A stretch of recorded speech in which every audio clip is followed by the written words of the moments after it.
Damn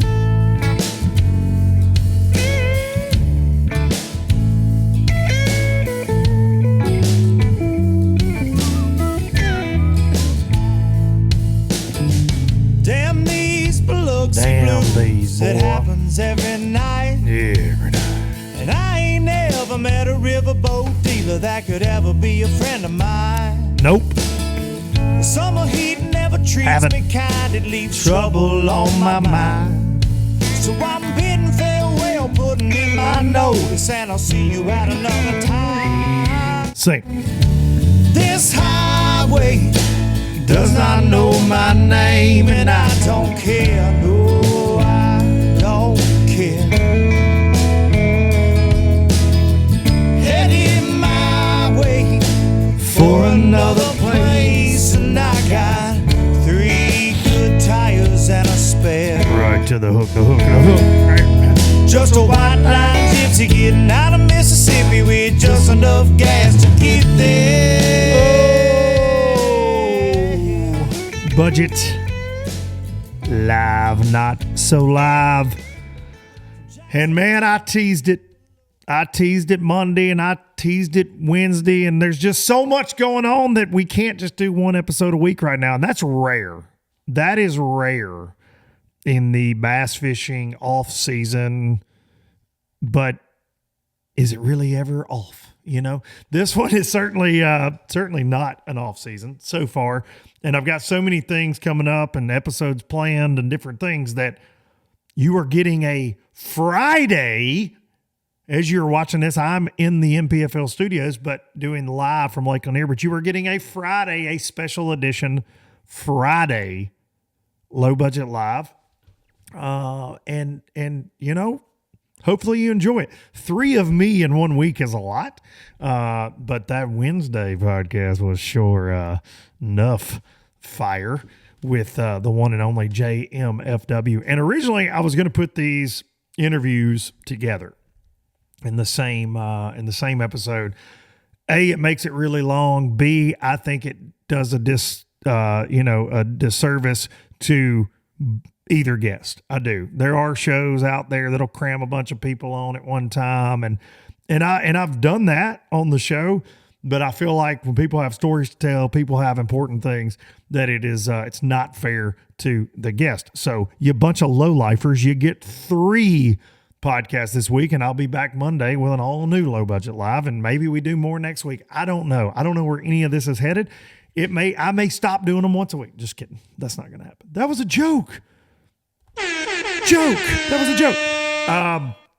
But I do know that I'm grateful that people want to come on, and I'm grateful that there's a lot going on to talk about right now. That way it's not just the same old. And y'all know I typically don't do the same old what I see out there in the bass fishing media world. But certainly I'm glad that there's a lot of good things happening in bass fishing right now, and bad things happening in bass fishing right now. So today's episode is really, I kind of started a thing myself. I called it this when I had John Garrett on, but Meet the Elite. And today's episode is very much a Meet the New Elite. And we're going to have a young man on that's got a lot going on in life. He's had a lot going on in life prior to this moment as well. I really enjoyed catching up with him. But first, I want to thank the sponsors. StarTron, kicking ethanol in the teeth in your weed eater, in your chainsaw, but in that outboard engine. When you leave that outboard parked in the garage while you trying to chase those deer that hate you, those deer that cost $3,000 a pound by the time you actually pull the trigger between your lease and your lock-ons and your feed and your cameras and all that. I know all about it, but you let that boat sit for too long. If there's gas in there with ethanol, it can screw it up if you leave it for longer than 2 weeks. One way to ensure that doesn't happen, StarTron in the tank will take care of that ethanol enzyme-powered fuel treatment. StarTron, kick ethanol in the teeth. Pro Guide Batteries, ProGuideBatteries.com. LBL's powered by Pro Guide Batteries. That's a new one, huh? I'm telling you, absolutely love the lithiums that they've got. I love the AGMs. Actually, I went fishing with my boys last weekend at a little rental boat lake, and we used one of my AGMs for my little hand-controlled trolling motor. Absolutely flawless. Love the batteries. You can use code LBL10 LBL10 at ProGuyBatteries.com to let them know you are a low lifer. And they are definitely worth the cash if you're in the market for new batteries. Go check them out. Baitworks.com, bait-works.com. That's WRX.com, bait-WRX.com. That's the home of the LOB jig. That's the home of so many different brands of tackle, rods, reels, you name it, they got it. Don't order it if you don't want it to show up at your door. You can use code Duncan-10 at bait-works.com. And last but not least, hang the imaginary banner. Express Boats, Hot Springs, Arkansas, the original all-welded aluminum bass boat. If you're running the one, if you're interested in the one like I'm running, the X21 Pro LE, 96-inch beam. It's not your granddaddy's flat bottom. Fastest hole shot in the game. Gets up and gets out thanks to that 250 Yamaha show. It's got the C deck. It's got massive amounts of storage. Great in rough water, great in skinny water. It's a really versatile bass boat, and they're not going to cost you 3 arms and 3 legs. They ain't cheap like your granddaddy's flat bottom boat, but when you start comparing them to 21 foot, that class fiberglass bass boats, it's definitely a significant price difference, and you don't give up anything performance wise. But people ask me all the time, what do you what's the negative? I've not found one. It's honest to goodness, it's one of my favorite boats that I've ever owned, and I'm looking forward to getting my new 2023, 2024, whatever it's going to be. I don't know. Who knows? I think it'll be a 24. My current Express is for sale. If you would like it, send me a message, drop me a comment, send me an email, whatever. It's up to you. I'm not trying to force you into that. Okay. Express Boats, building excitement since 1966. All right. It's the business. Got to get the business out of the way. So like I said, this is Meet the Elite. We got some new folks coming in the Elite Series that not a lot of people know. I feel like they might know of. Everybody's got a story. Everybody's got an approach to how they got through those opens. I know there are a lot of people out there that enjoy hearing how it happened. I know I'm one of those because I have competed in the opens. I know they're very difficult. I know so many that are in there. I know it can be like bass fishing purgatory. Some people get stuck for years in the opens. I have friends that have been there. I have seen people get stuck for years and then they finally have success. But this young man, and all young is the theme of this podcast, but young is definitely the theme of your qualifiers. And bass fishing is obviously changing, and you see that. So, but not for the negative, but it's changing. It is changing. And these young guys, these young pros, they not only can utilize their electronics, because that's the easy low hanging fruit. I feel like, it's electronics. It's forward facing. These guys wouldn't catch them if it wasn't for that. But they network really well. You'll hear that in this interview. They do things differently than old school bass fishermen, including myself, ever have, in my opinion. Really interesting conversation. This young man went from high school to a lot of success at Auburn and college fishing. He won the Johnny Morris Bass Pro Shops Super Tournament for $1 million his senior year, like a month before he graduated. Graduates in 2021, in the fall of 2023, he qualifies for the Bassmaster Elite Series. He made quick work, barely missed it last year. Ladies and gentlemen, we're going to get him right now via the Zooms. Going to talk to him right now. He's got a very special event he's hosting coming up as well. He's passionate about high school and college fishing. Ladies and gentlemen, welcome Logan Parks. All right, as promised, here he is, 8th place in the Bassmaster EQ race. And you know what that gets him? A one-way ticket to the Bassmaster Elite Series, ladies and gentlemen. A $1 million baby, I've heard you called on a podcast back in the day. Logan Parks, thanks for coming on LBL, man. Thanks, man. I'm excited to be on my first appearance here. Hopefully first of many. Yeah, man. I look, you're I was doing some notes before we got together here, and dude, you have made this run from high school to college. Of course, you had success there at Auburn, but pretty dang fast to the Elite Series. Does it feel like that for you? I mean, take the Bass Pro Shops deal. I mean, that was incredible, like once in a lifetime experience win. But dude, I mean, it seems like you went from college to boom, elites very fast. Does it feel like that? Yeah, it does, man. I feel like I've been super blessed fishing these opens. Good Lord's been looking out for me for sure. And I don't know, we had a show one time or like we Auburn was doing some work with Omnia, and Omnia got Seth Fighter on to talk to the Auburn fishing team when I was there in college. And somebody asked him about the opens, and he said, you know, you need to give yourself 5 years to fish them. He's like, typically it takes an average angler 4 years to qualify. So I'm like telling myself, if I can just make it 4 years, you know, if I don't make it the fourth year, I'm out. You know, it's not for me. But I was trying to, you know, that was my plan, was to give it 4 years. And then last year came so close. And it was heartbreaking to miss out on it. And then I was going to say, you won one place out last year. yeah, I finished 7th in the points last year too. And so they would have, you know, if they would have just taken 9 last year. But I think that it was good that I missed it, because I learned a lot this year. I feel like I've developed a lot more. I've been making better decisions this year on the water, and I think it reflected in being able to punch my ticket this year. I couldn't be happier with it. And arguably, in my opinion, the toughest opens field ever, right? You had guys jumping ship from, you know, the old FLW tour days that are seasoned pros. The young guys like yourself are getting so much better. You've always got a mix of locals, but over 100, I think it was like what, 160 signed up for the EQs originally to fish all 9. Definitely the hardest year to try to make it. And I actually was one of the idiots that said, man, 9 spots, this will be the easiest year to make the Bassmaster Elite Series based on that, because you expect people to kind of wash out halfway through the season.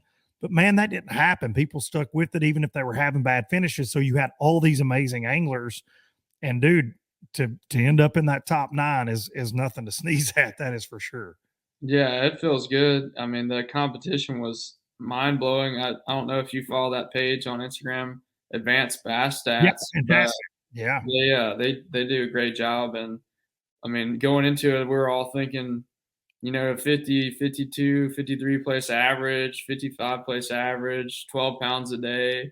Like, I don't know if you saw the recent post, but 12 pounds a day was good for like 45th place in the point. So crazy. It was, I think we kind of set some records that may or may not ever be broken this year. I mean, that it was like I felt like I was cutting checks, I had a good one at the first one that you follow. I came in 8th, and then I think 24th was my second highest. So I didn't have like a bunch of those teens, you know, that you like to have. It was more like 30s and 40s. So I was even getting checks and like falling places at times. It felt like I'm like, I don't know what else I can do here.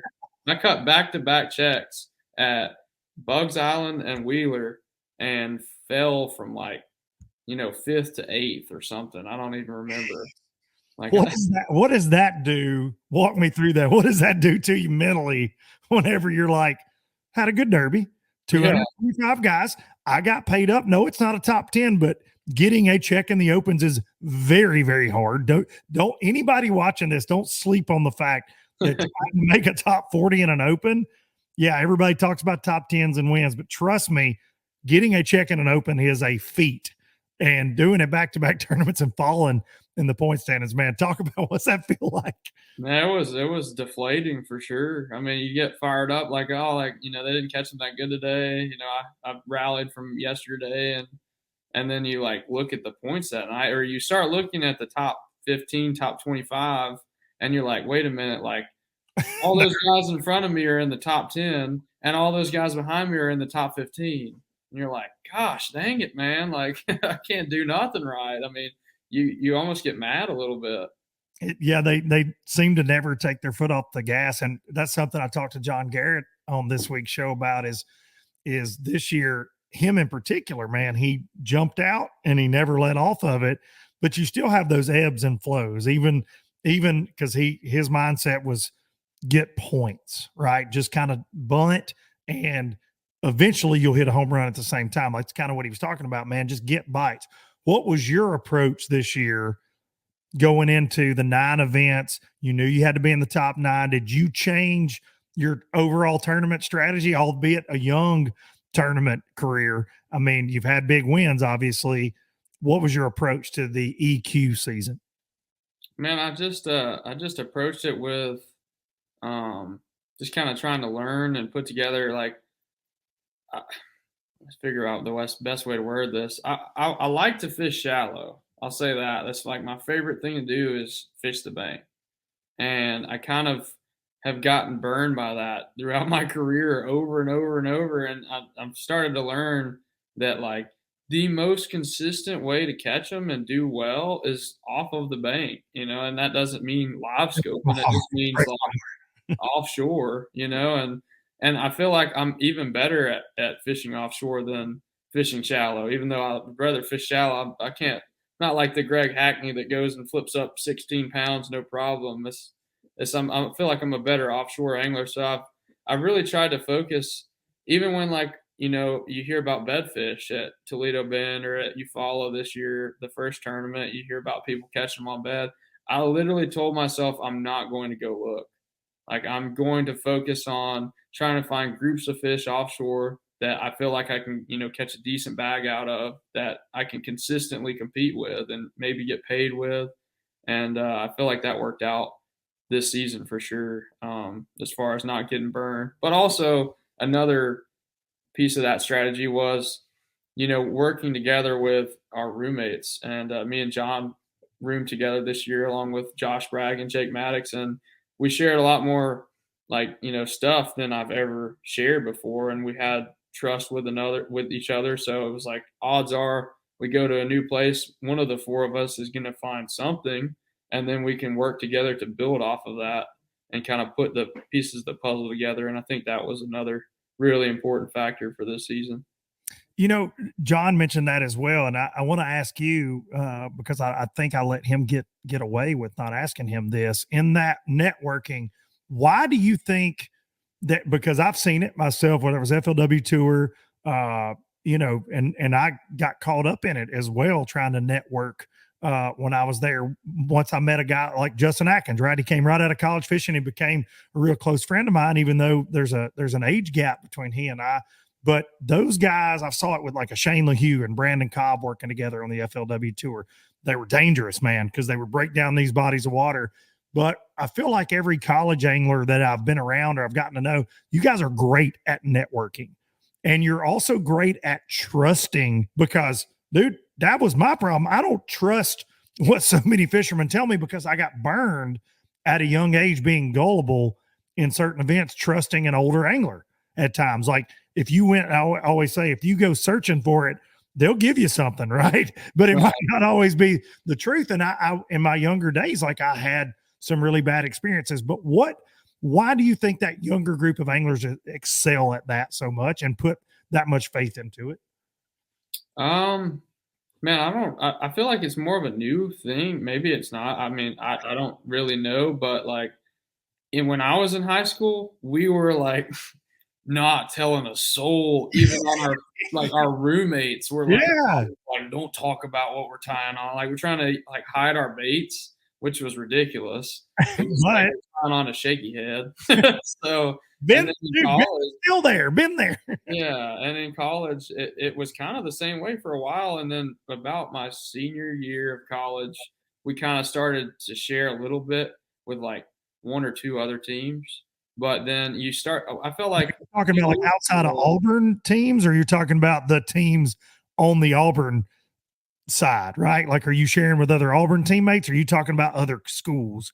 I'm talking about other Auburn teammates. So like me and my partner would start to talk with a couple other of our friends on the Auburn team and like, did you fish in here? Did you try this? And that, was mediocre. I feel like we weren't 100% all in on sharing stuff. But then I felt like a few years ago, you start to hear about these like squads almost of like the Johnson brothers. And then you got like, I mean, some of the other groups of guys like Tyler Rivette and I know he rooms with. Brock Mosley. Yeah. And so then these guys are like, and then you look at the results and it's like one of them gets paid, all of them get paid. Yep. It's like maybe there's something to this. And It's so like, you're probably too young to remember the Mighty Ducks movie, but one fly, we all fly. You know what I mean? Like, yeah, Yeah, I'm a exactly. 90s kid. But that is, I love that you said that even in high school, which is not that long ago, I'm not going to show him I'm tying on this shaky head. Dude, that's how I was raised. My dad was like, boy, put Yeah. the rod in the rod locker at a 20 boat club tournament when we were going to finish 19th anyway. And it was in the wintertime on Wilson Lake, and everybody was going to be throwing a jig anyways. And he's like, put it up, boy. Put it in the rod. I'm like, somebody comes in a pocket and you've been catching them on something. He's like, lay that rod down. Don't see that spinner bait. But that's how I was raised, dude. Maybe I was raised to be a skeptic. I don't know. But it's certainly I like seeing that. And you're a lot younger than guys like a Tyler Rivette or a Brock Mosley, but they're in that Justin Atkins age bracket. And I know I bring Justin up, but he was really the first post-college tournament angler that I got to know, because they didn't have that when I was at UNA, 4,000 years ago, and rode my dinosaur there, the University of North Alabama. They didn't have, dude, it was like me and one other guy on the whole campus that bass fished. I would see him at Tuesday nighters, there was no team. Same when I was in high school. So it's really cool for me to see that camaraderie. And dude, I hear that a lot through the grapevine in the opens. And you see that. I heard John mention you. I heard John mention Tyler Williams, that he was a guy that you guys would be in the bag line talking about your days. And he talked about Kyle Patrick as well. Just everybody just kind of being honest with each other that was in the points race. And he said it was refreshing to see that. And man, that is so, like you said, you use the word new. That is new. That doesn't go on a lot. I think it also changed with the format of the 9, because it's like, I felt more like last year. I roomed with Jake Maddox last year too, and me and Jake really worked together. But the other guys we roomed with, we didn't work as much together. It was more of just like, you catch them today, basic stuff. Yeah. Because we're fishing for like 3 places, but then it's like now there's 9 places. There's only 4 of us, so why don't we all work together to avoid bombing so that 4 of us can take 4 of the 9 places? It seems a lot more feasible to work together towards a bigger group like that, I think. Yeah, for sure. And I know you got groups out there that's like Sam George works with Kyle Austin. Those guys and they both just narrowly miss making it as well. And they're like that, man. They put all their eggs in that basket. They talk all the time. They break things down, and it's really beneficial to link up with somebody in those opens these days. I mean, that networking is huge, man. And my hat's off to you guys for being able to do it and still be friends regardless how it goes, because dude, it can put a lot of stress on the friendship. That's for sure. Absolutely. And like last year, I mean, we roomed with different people, the different tournaments, and some people joined, some people dropped out, and we added more people. And it was like, I felt like I had a lot of incoming information from different, like it was like doc talk, and I listened to some of that last year, and it burnt me last year. I think, some of it did that I shouldn't have listened to. So this year I tried to like block out the noise, and I told myself going into it, like, I'm going to trust these 3 guys, and they're the only ones I want to talk fishing with. Like, we can still be buddies, at these opens. I've got a lot of friends that fish the opens that I talk to, even daily. But like, I was just like, how's it going? Like, you getting any bites? But that's it. Like, I don't want to hear, anything specifically. Yeah. And it was more just like friends talking.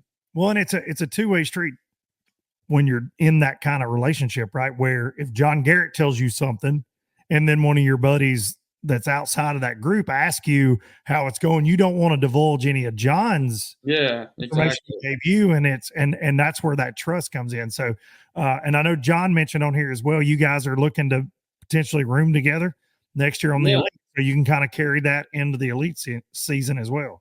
Yeah, that's the plan. I think we're looking at maybe picking up a couple other guys. I know John's got some former Bethel teammates on the elites, so may end up pairing up with them. I know a good friend of ours that fished for Tennessee, Rob G, is he's qualified, so I think we're talking about rooming with Rob as well. It's a very young, and I know I've said that word so many times. If you're at home playing a drinking game, I guess I've said young a lot, but it is. I don't know the overall, and I'm not Ronnie Moore, but I'd say the overall average age this year for this nine is when Ben Milliken's like basically the old man. Then it's not a very old class coming into the elites, and I think it's one of the strongest ever.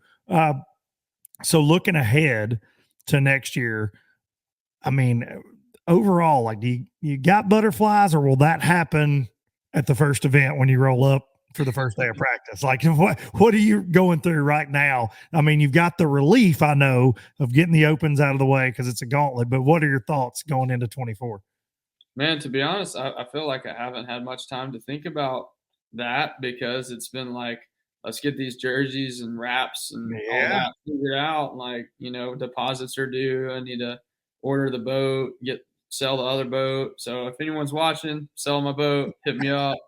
I'll make you a good deal. But yeah, $500 finder's fee, right? I saw that on yeah, your post today. $500 finder's fee. If it happens on Low Budget Live, do I get the $500? That's all I'm going to say. If somebody in the Absolutely. comments, okay, yes, Logan Parks is now sponsoring Low Budget Live. Put that out.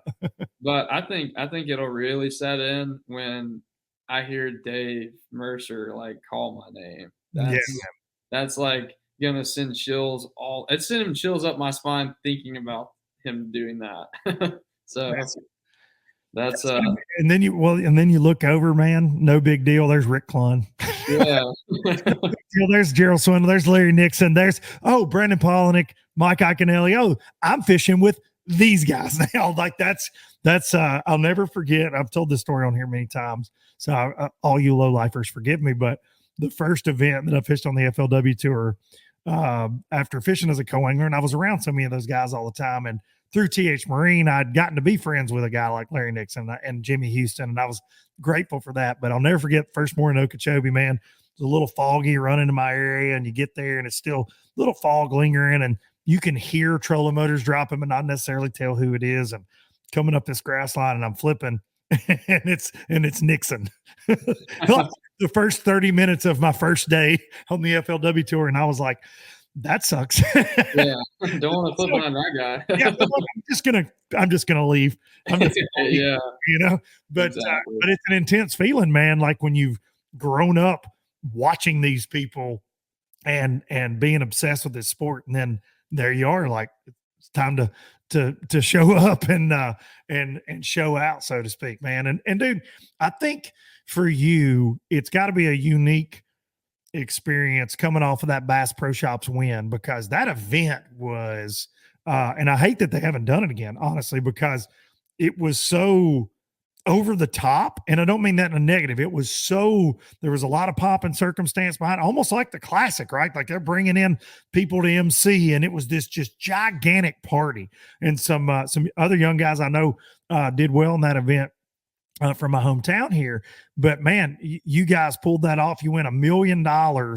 So you kind of got that big event win against a tough crowd and that big event experience. So I feel like that does give you an edge. Do you feel like that at all? I think yes and no. I think in a couple ways it does because it's like I fished in, I mean, honestly, like a higher pressure scenario. Like, Yeah. you know what I mean? Like, Yeah. we'll probably never get the opportunity to fish for those kind of stakes again. I hope I do, Yeah. but like, Yeah. It'd be great to see. Yeah. so in that sense, yes, but like, I feel like, if I ever, hopefully when I do qualify for the classic, then like, that's like a whole different, it doesn't even matter the prize money. It's like the title, the trophy, like that's so much, that's a big deal. So I think that would still be, a higher pressure situation as far as like just, notoriety and like goals that I have for myself. But I don't know. It's helped take stress off financially for sure. It's an expensive sport, and to like know, what I said at the beginning of like I need to give it 4 years, and then right before I graduate college and go to fish the opens, we win that money, and I'm like, I can probably fish for 4 years now without a sponsor. So Without worrying about it. Yeah. yeah. So I actually had fun. that. I had that in my notes to ask you is what does that do as a fisherman? Because we all know this is not cheap. There are entry fees involved in being a professional. There are entry fees involved in qualifying to be at that top level. But you just answered that. I mean, it had to take off a huge amount of financial burden. Dude, were you I mean, like the biggest guy on campus at that point? Like, well, you can really, like, I gotta ask that, like, how does that work when you're rolling down on the plains and you're like, what's, and I know I've seen through posts, you've got a girlfriend, but just take that aside. Like the ladies, like, oh, I love bass fishing all of a sudden. Was there a lot of that going on the plains? It was I feel like I didn't go as crazy with it, because at the time I had already bought a diamond ring and like the Okay. pose. Okay. It worked out good, but Yeah. yeah, it couldn't have worked out better, So you're honestly. engaged. My apologies to your fiance. I'm sure there were no ladies that were coming up to talk about the Bass Pro Shots. Fish stink. They didn't want to be around Logan. That never happened. Just forget. If I would have been in Tucker's shoes though, it would have been a Been whole crazy. nother situation because I think he was like 19 and a freshman in college. So that would have been crazy. What is But it? Is it Toomer's Corner where they throw the? yeah, we Yeah, rolled the trees. I would have literally this what 19-year-old me would have been shirtless just for. I mean, you got to be Yeah. just slinging $100 bills. Service corner. That would have been, and probably inebriated, just to be fair. And that would have been me holding a sign, letting everyone know I had just won $1 million and two boats and two trucks. That would have been me, like guy with a sign, Tumor's Corner. Yeah, it was funny because it was November of 21 and I graduated December of 21. Like I pretty much graduated like 2 weeks after we Jeez. won. And I had emailed my teachers and I had to ask like really ask for permission for this one for a lot of them because we had like final Yeah. project, final exams coming up. So then it's like we went and won and it was like national news I was attention. going to say everywhere. Yeah, and then we come back to like the class the next Monday, and our teachers are just like looking at us like I felt like my teachers were like, "Damn." I would I'm not taking this final. Like I'm just gonna Christmas tree this and get out of for here. I do sure. not care. I just give me a passing grade, please. Please. Yes. Yeah.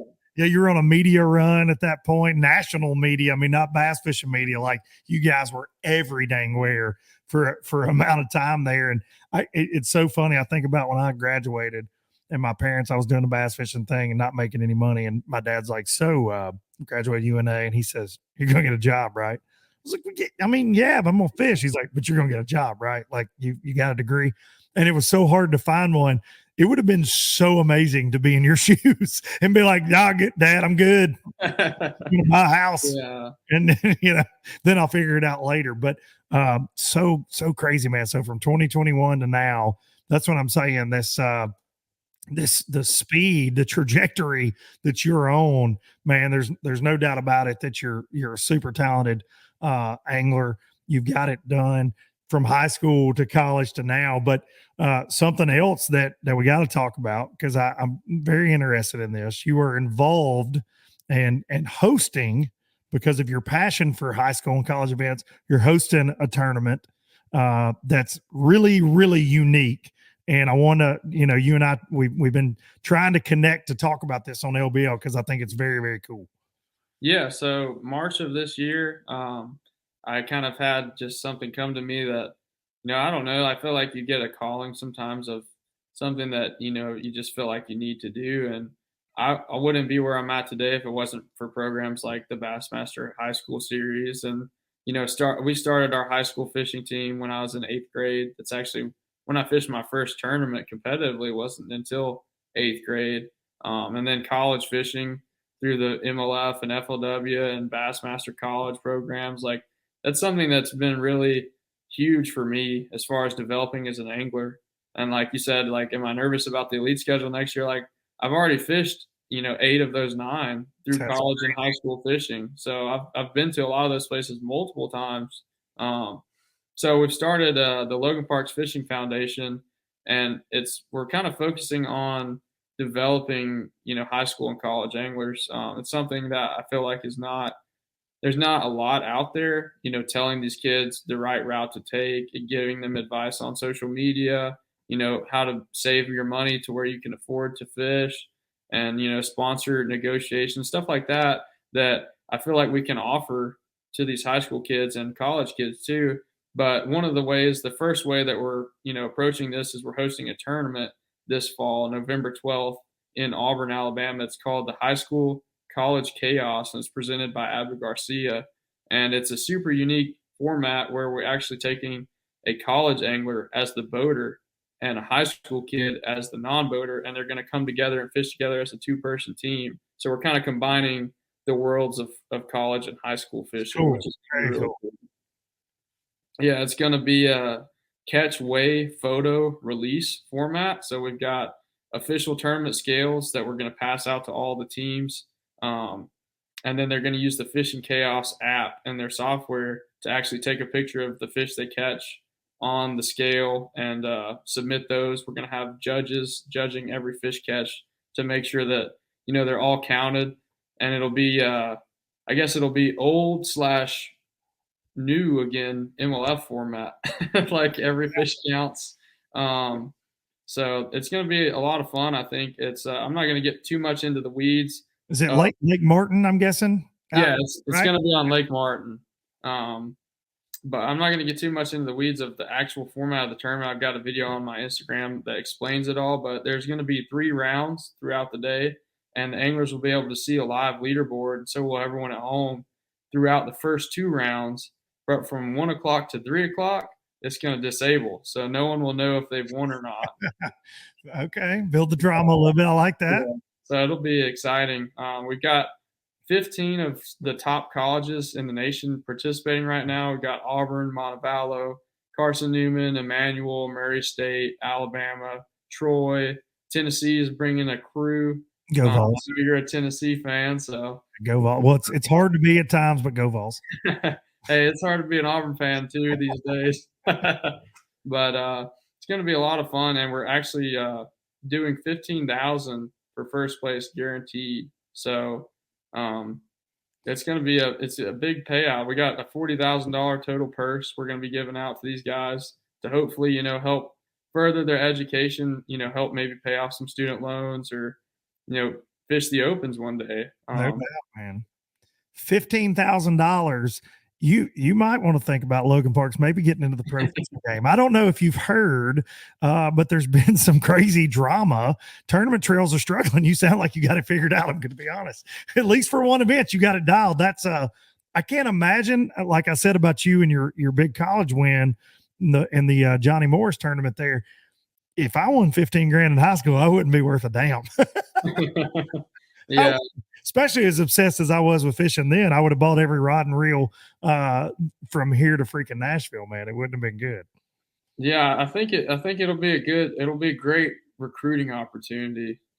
Obviously these top colleges in the nation, a lot of them have scholarships, and we've got several colleges giving away, $60,000 scholarships to the top finishing high school kids. That's crazy. So we're trying to make this kind of like the pinnacle of high school and college recruiting, to where we can like have everyone come together. High school guys can meet colleges can scout, and it's cool how we're pairing the anglers up as well. So the college anglers are actually drafting their partner, so they can actually pick their high school kid based on how the high school kid did in practice. So it's going to almost be like a competitive practice too. And then, will they actually weigh fish in practice? Is that how it's going to work? How will you judge? I'm going to take little Johnny over here. How are you going to make that decision? So we've got 3 days of practice. So how it's going to work, we got 3 days of practice. We've got an off day, which is Saturday. That's when we're going to have draft day. And then Sunday will be the actual tournament. So over the 3 days of practice, the high school kids can come into town. They can practice with their dads, their captain. If they know a college guy fishing, they can practice with them. They just can't practice with like a guide. And they'll submit their catches every day. And we're going to take their best day of fishing from practice and rank them 1 through X amount. And then we're going to have a sheet at draft day that shows, Tommy had 100 pounds. He's a number one draft pick, prospect. And it'll be 1 through 100. And the college guys will help, use that list to determine who they want to pick as their partner. I like that. See, I would get picked last. I'd be like, Yeah. fat kid in kickball for sure in that one. But that's hats off to you, man. And I know you work with Fishing Chaos. That's I know a little bit about it, not a ton, but it's really cool that you guys are going to attempt that format. And what I mean by that is I like the catch, weigh, release deal. I do. It's very, when MLF first started, I said it would be hard to do it on a broad scale, right? Like that's been the knock on it. And I think, kudos to you guys for trying that format. So when I do have a question, when they take a picture, I mean, is it like a kayak event where you're going to have like a poker chip you hand out or a certain thing that they take a picture with in that situation? So we've actually worked with Abby Garcia and Pure Fishing. We've got 250 ugly stick scales. They're $80 scales. They're and if you sign up, you get one of these scales to keep, but they're going to be calibrated. I'm gonna have to go buy a bunch of AAAs in the near future and weigh a bunch of dumbbells. But I'm gonna make sure they're all calibrated. Yeah. And then we're not gonna pass these out until Saturday night at the draft day. And then those anglers will use them Sunday. We're gonna have some strict guidelines on how the picture has to be submitted where we can very easily see the weight. And we've actually got a third party judge group of judges. I can't remember what the company's called, but it's like something that the kayak companies use as well, where these pictures will get sent off and they'll judge them to make sure that the fish isn't touching anything. They can read the weight easily. And if there's an issue, they'll call the angler almost immediately and let them know they need to resubmit a better picture. So we're going to make sure that it's very clear how to submit these pictures, but I think it'll be a lot of fun for sure. Well, it's a great idea, man. It's a big undertaking running an event like that, and certainly putting your name on it. That's something. It's a big fall for Logan Parks. I feel like you've had big falls for the last 3 falls, buddy, but I think this is definitely headed into an even bigger 2024 for you, man. When are you getting married? Let's go to that. In the next fall. Of this, okay. So another big fall next year. That's the biggest fall, dude. Yeah. That's the biggest. Unreal, man. You strike me as a guy kind of like myself, as you just like to take on as many things as you can at once. Oh yeah, dude. That's the only way to do it, man. I mean, honestly, it's been a lot of work and a lot of stress, probably unnecessarily needed, trying to qualify and deal with this because I don't have a team. Like it probably would be a good idea to maybe see if I could hire some employees or something to do this. But I've just been in the hotel at night, DMing high school and college kids hey bro, sign up for my tournament. That's what you got to do. So I love it, man. I absolutely love it. And dude, I appreciate you coming on to share it. Y'all make sure now drop the website where everything can be found. Go to Logan Parks Fishing on Instagram, Facebook, obviously, to get some information as well. But where can they find everything they need to sign up? Because the date, you did not give this out. I asked you before we went recording. November 5th is the cutoff. November 5th is the cutoff. You have to be signed up. This is not one of those things you and your dad can roll down to Lake Martin on Friday and catch the heck out of them and be like, excuse me, Mr. Parks, can I sign up this morning? No. November 5th, you got to be signed up. Yeah, so just to go back through it real quick, I mean, it's a 3-day practice period. This is not mandatory. So if you're worried about missing class, you do not have to come and practice, but practice will be Wednesday, Thursday, and Friday. Saturday, we're going to have draft day where you get paired with your college partner or your high school teammate. And Sunday is the actual tournament. It's going to be on Lake Martin. This is November 8th through the 12th. And if you want to sign up, go to fishingchaos.com, click on Find a Tournament, and it's the Logan Parks Fishing Foundation High School College Chaos Tournament. You can download the Fishing Chaos app if you have an iPhone or an Android and sign up through there. And if you're curious to know more about it, check out my Instagram, Logan Parks Fishing. I've got, I think, several posts about it pinned to the top of my profile explaining how the format works. and it's going to be a lot of fun. And college guys, we need more college guys. It's depending on how many college guys, depends on the number of boats we have. So if you're watching this and you're interested, or of a college guy, tell them to jump in the tournament before it's too late. Cutoff is November 5th, and we're really looking forward to seeing everybody here in Auburn, Alabama. Absolutely, man. One last question, man, is do you think if I shaved my beard, let's just say, theoretically speaking, shave my beard and I come down there, will we do an age verification if I want to sign up for the $15,000 Logan Parks? Hey, the way the rules are written, you just have to be a full-time student. So you could be a full-time student at the Luke Duncan University. Here's the deal. I think I got some eligibility left. I've been thinking. I think I got some eligibility left. That's all I'm saying. If you send me his transcript, I might not look at it too hard. I do have a high school son. And again, just one more thing. So they will fish with a college angler. You'll be drafted. This is not a boat captain situation. You'll be paired with a college angler, and it'll be college and high school competing against other college and high school anglers for the money. Right. It'll be just like a team tournament. They're both fishing. They're fishing together for a combined total weight, MLF style, every fish counts format. It's a 1 pound minimum. So in November on Lake Martin, should be a lot of fish catching. We're going to run some numbers up, aren't we, buddy? Yeah. Better have enough data on them cell phones, because there's going to be numbers ran up. No doubt. Man, that's super cool, man. I appreciate you sharing it with the lowlifers and sharing a little bit. Like you said, it's good to have you on, but hopefully in 2024, I get to have you on a lot more when you get some of those blue trophies. Just ask Joey Swintes. You can win like 2 or 3 of them if you want to. Yeah, that would be a dream come true, man. It already is a dream come true just being able to compete against those guys. But hopefully we get to stick around for a while. No doubt, man. I wish you the best of luck, and I know if anybody can do it, you're going to, man. You got what it takes. I appreciate you coming on. Logan Parks Fishing. Make sure you're following him on all platforms. Thank you. Thank you, man.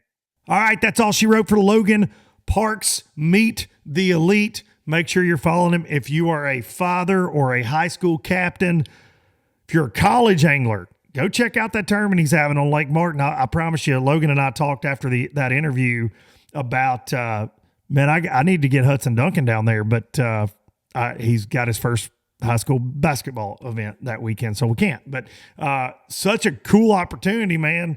I really think the format's really cool, but just a good young man, hardworking, going to the Bassmaster Elite Series. And I just think, man, these guys are unfazed by the daunting task that they just accomplished, I feel like. But thanks to Logan for joining me on LBL. He and I have been back and forth for quite a while over the last couple of years, honestly, to line up a show, and just never made it work. And here we are. So appreciate each and every one of y'all tuning in on a random Friday. All the LBL you could ever want this week. That is for sure. I'll be back Monday after the NPFL at Lake Lanier Wraps. I'll fly back home. I will record a podcast, and we'll have another one coming very soon. So thank you all for watching, you bunch of lowlifers. I'm going to take you out with some Biloxi Blues, and I will see y'all